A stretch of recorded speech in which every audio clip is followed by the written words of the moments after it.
At the Leadership Institute and the CEO of Optimade. She joins me now. Erica, thanks for getting up with us this morning, but I just got to know, how do you enforce something like this?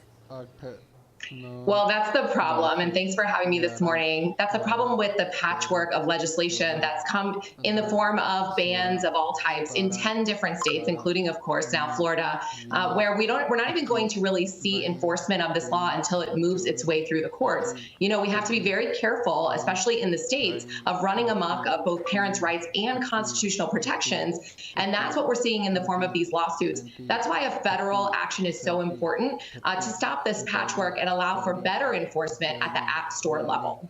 You know, currently 87% of 13 to 14-year-olds use YouTube, 55% use TikTok, 44% use Snapchat, and then 43% use Instagram. That's a huge chunk of kids, 13 and 14 years old. So when you think about this, I'm sure a lot of the parents don't mind it. I think, you know, a lot of people would think that it would be a good idea. But then you run into the issue of, do the kids think it's a good idea? What kind of issues is this going to cause? So what do you think about that? Well, actually, in Florida, parents were polled about this law, and the vast majority of them prefer to have it in their own hands and in control, to educate the parents on how to monitor and make sure that their children are not overusing social media, but put that control in the hands of the parents and not necessarily enact these bans. I have 3 teenage boys myself. I know that social media can be a blessing and a curse, but when parents were polled about this in Florida, almost 80% of them said they would rather have control themselves, not necessarily an outright ban. Yeah, like I said, I think a lot of people would agree that social media can be very dangerous, especially if your mind is too young to absorb everything that you're being thrown. But as far as this happening in Florida, what do you think this sets does this set the stage for the national stage? I mean, is that a precedent that we're going to see in the future? I mean, what are your thoughts on that? And is that a good idea?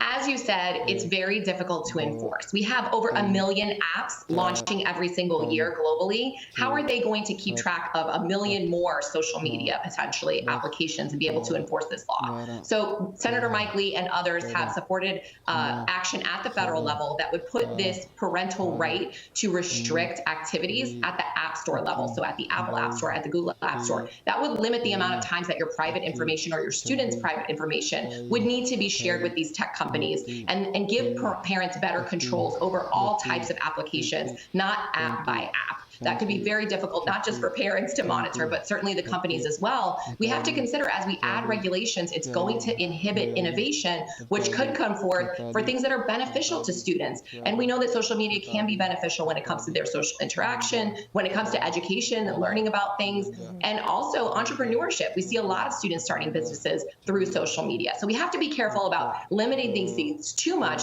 where they can't even enjoy the benefits. Yeah, you worry that is too much going to hurt them or put them at risk, and then is not enough, is that going to hamper their mind to grow? Erica Donalds, thank you so much for your time this morning. We appreciate it. Thanks for having me.